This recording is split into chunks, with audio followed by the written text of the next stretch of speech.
таъмини амнияти озуқаворӣ ва дастрасии аҳолӣ ба ғизои солим яке аз ҳадафҳои стратегии ҳукумати мамлакат маҳсуб мешавад.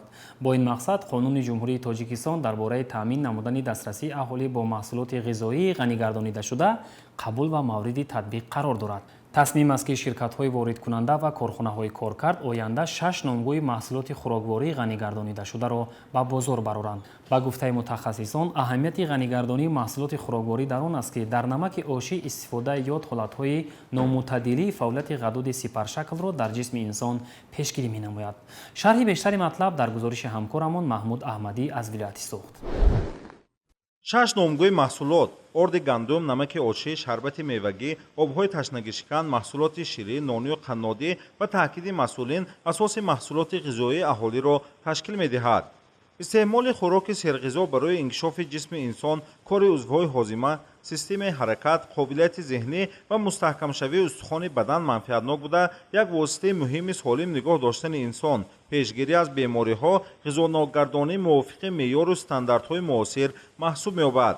дар ин самт бояд дар вақти истеҳсол, воридот ва коркард аз тарафи истеҳсолкунандагон дар маҳсулоти номбаршуда илова кардани премиксҳо, маҷмӯи витамин ва минералҳо дар намаки оши ёднокгардонӣ муҳим арзёбӣ мегардад.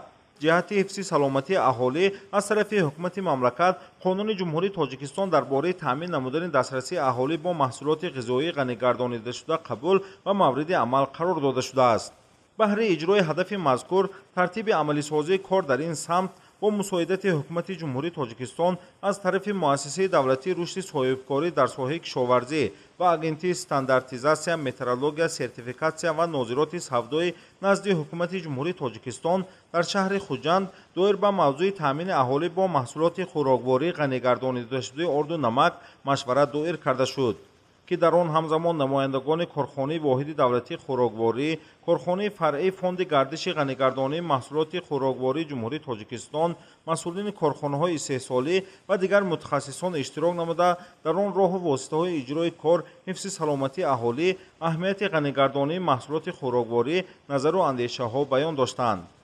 моҳият ва мафҳуми ғанигардонӣ имрӯз яке аз масъалаҳои мубрам дар ҷумҳурӣ ба ҳисоб меравад, чунки кафили солимии ҷомеа ин пеш аз ҳама раванди иҷроиши талаботҳои қонунгузорӣ ва инчунин иҷроиши стандартҳои давлатӣ ва ҳуҷҷатҳои меъёрии техникӣ мебошад.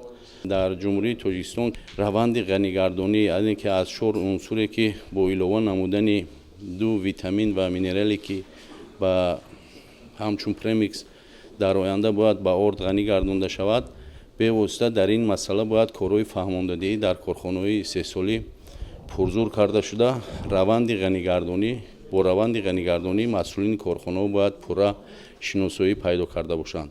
2 витамин ва минерале ки дар ҷумҳурии Тоҷикистон, яъне ки дар оянда бояд тибқи талаботи ҳуҷҷатҳои меъёрии техникӣ ба роҳ монда шаванд, ин витаминҳои B6 ва B12 ва инчунин оҳан ва руҳ мебошанд, ки тибқи талаботи ҳуҷҷатҳои меъёрӣ ки дар стандарти давлатӣ қайд карда шудааст, бояд дар оянда дар корхонаҳои истеҳсолӣ ҳамчун премикс ба таркиби орди гандумӣ илова карда шуда, барои пешгирӣ намудани бемориҳои вобаста ба норасиҳои микронутриентҳо, яъне ки татбиқ карда шавад.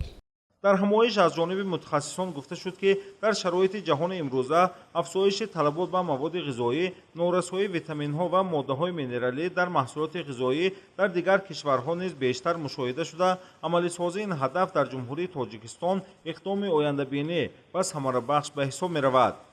мақсади асосии ташкилшавии фонди мазкур аз он иборат мебошад, ки фонди мазкур дар оянда барои таъмин намудани корхонаҳои истеҳсоли орди гандумӣ ва намаки ошӣ бо таъмин намудани мунтазами премиксҳо дар Ҷумҳурии Тоҷикистон машғул мешавад. дар барномаи мазкур 6 намуд маҳсулоти хӯрокворӣ ғанӣ гардонида мешавад. дар марҳилаи аввал ин орди гандумии навъҳои олӣ ва якум ва намаки ошӣ мебошад.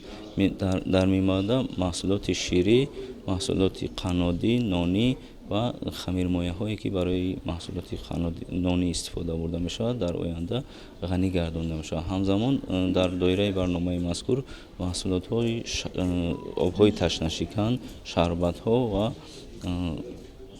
афшураҳое ки аз меваҳои табиӣ истеҳсол мешаванд, дар оянда бо омехтаи микронутриентҳо омехтаи витамину минералҳо ғанӣ гардонида мешаванд. ҳадафи машварат бо масъулини соҳаҳо истеҳсолкунандагон он аст ки бояд ғизонокгардонии маҳсулот мувофиқи стандартҳои техникӣ ғанигардонӣ ва тамғагузорӣ карда шавад.